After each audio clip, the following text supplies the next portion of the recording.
Hello, my name is Yanni Collins, and this is my final project on introducing variety into teaching methods for my Foundations of Teaching and Learning class.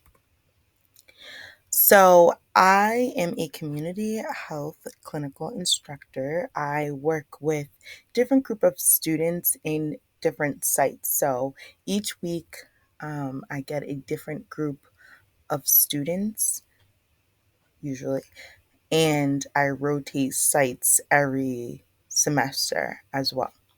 A lot of variety.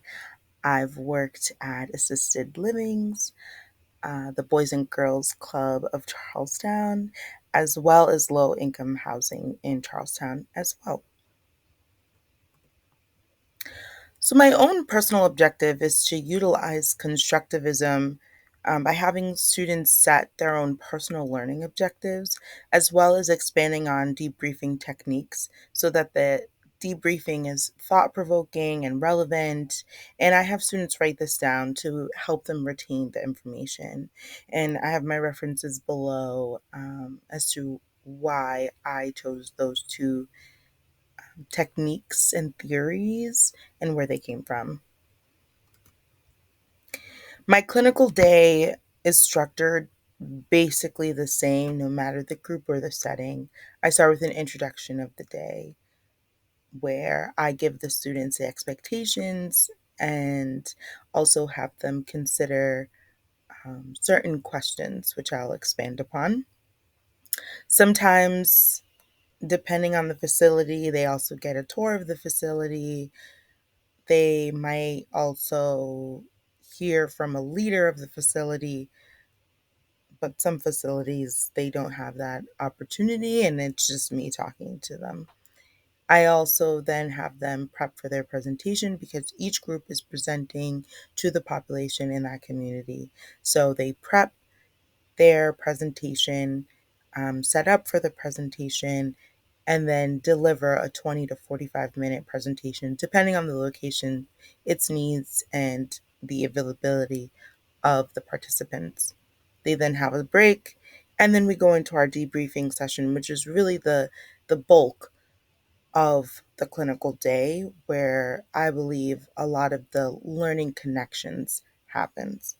So for my debriefing, it's usually over an hour, approximately 2 to 2.5, depending on the group and what happened that day, and of course, time dependent within the 4 hour block of the clinical day.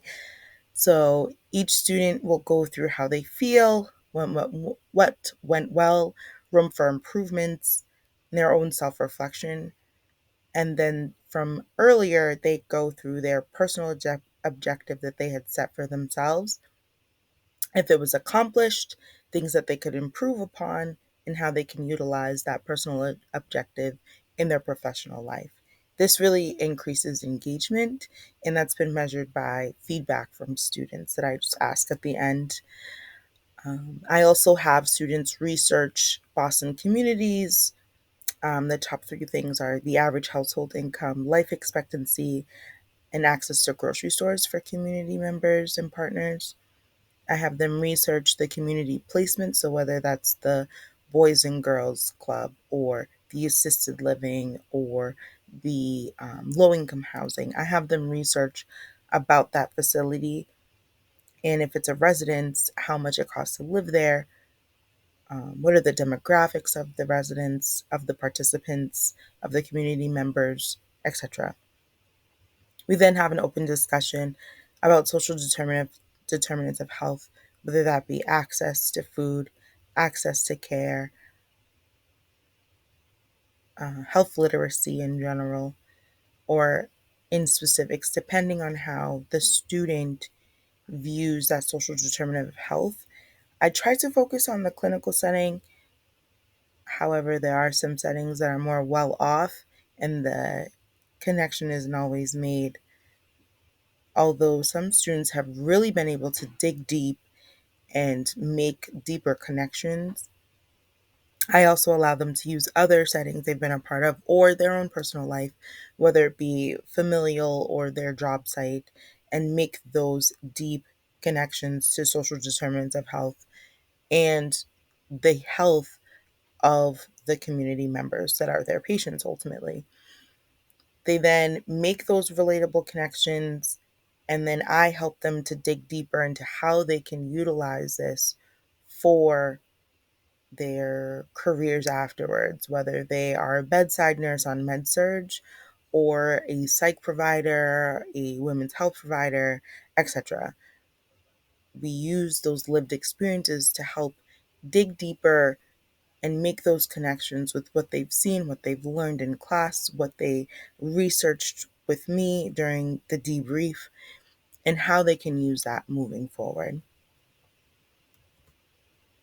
So, again, my objectives. Number one, at the start of the clinical day, students will write their own clinical objective for the day and measure their success by the end of the clinical day during the debrief. This is measured through their own self-reflection and their own goal setting. It is attainable because I work with the students to make sure that it's not a far-fetched goal to learn some big theory within the 4 hour clinical day where 20 minutes to 45 minutes of that is presenting to community members.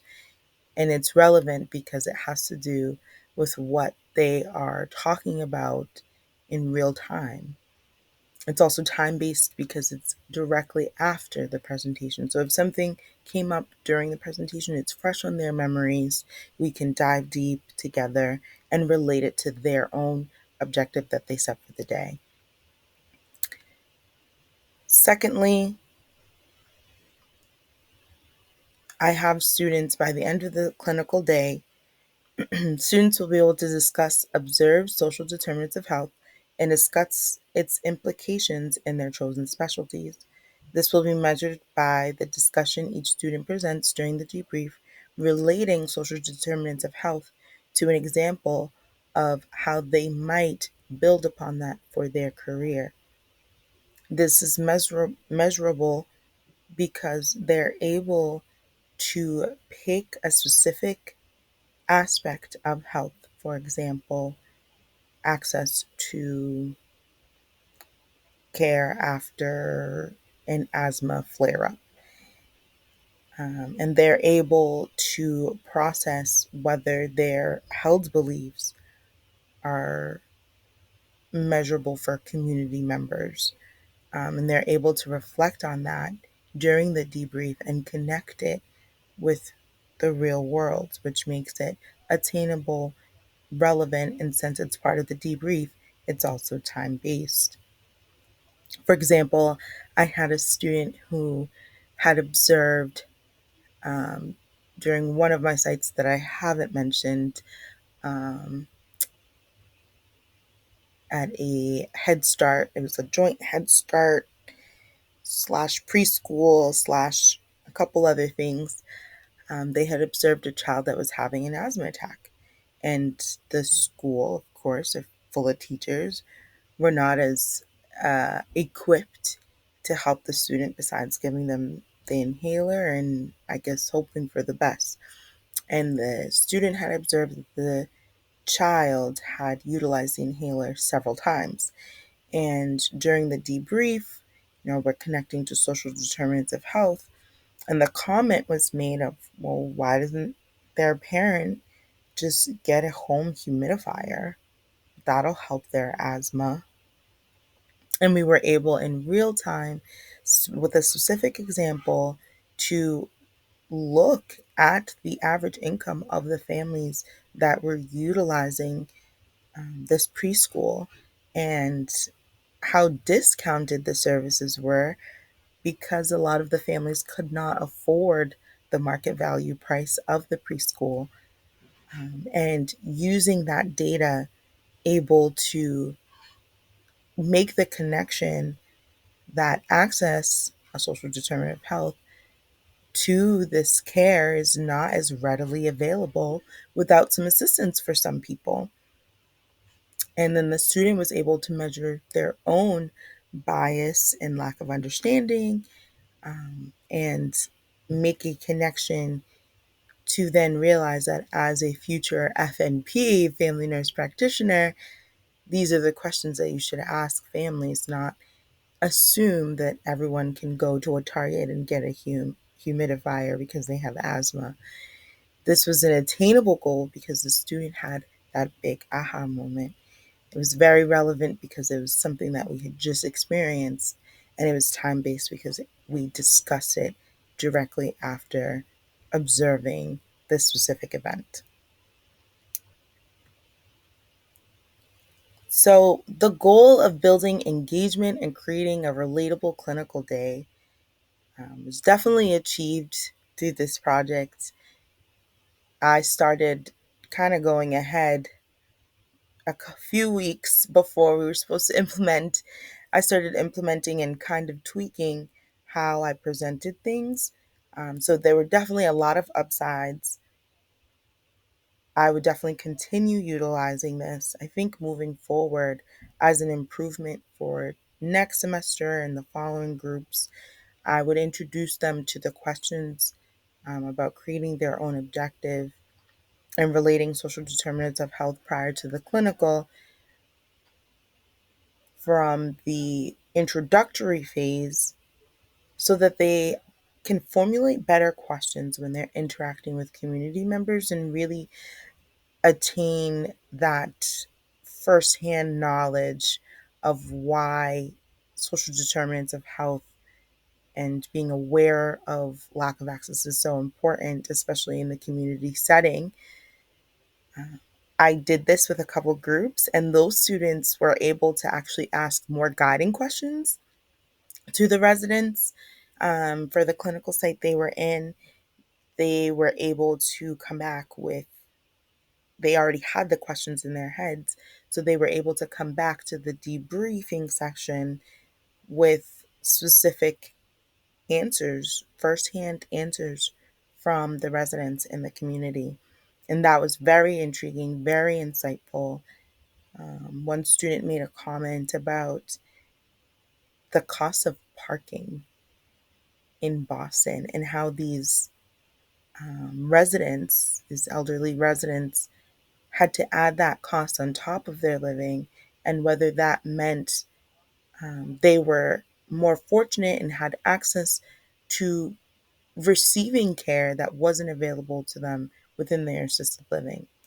We also talked about what that looked like to even have the privilege to live so long and still have your faculties intact enough to drive. And we looked at the age groups of surrounding communities.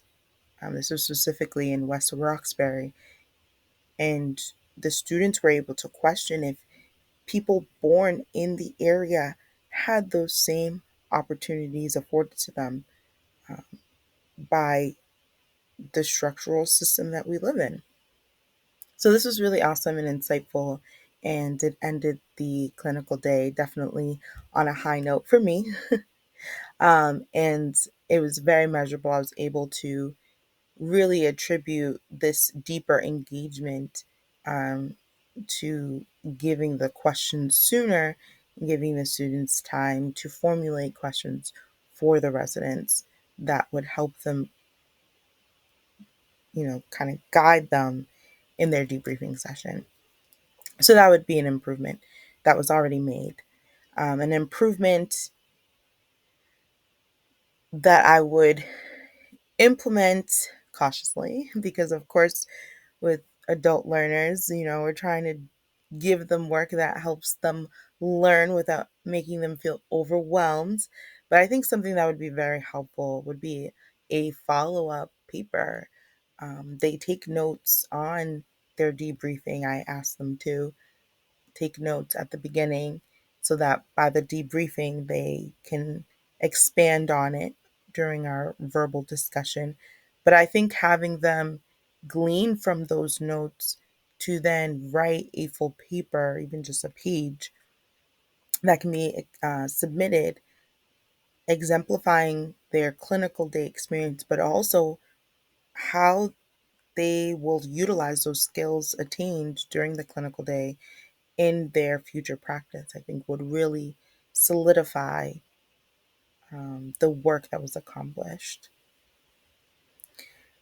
To avoid myself being overworked and exhausted, I did have to make some changes, um, and I had to give the students more ownership so that they could really understand the relevance of the topics at hand and how necessary it is, but also so that I wasn't doing all the work for them. I was trying to write down their specialties, research the sites, research the area, and then tell them about all of the above. But the material sticks more when our adult learners, our students, are able to do the work themselves and have a reference point, and they googled these questions and this is the result that popped up, and then they had that reaction from seeing firsthand the discrepancy in our healthcare system across neighborhoods, and that sticks with them more than my retort, right, of my research when they research themselves. And the feedback I got from students was really great, especially in the area of engagement with the discussions and the debriefing. Some students I did have the privilege of having again at different sites, in different semesters, or later in the semester, I should say.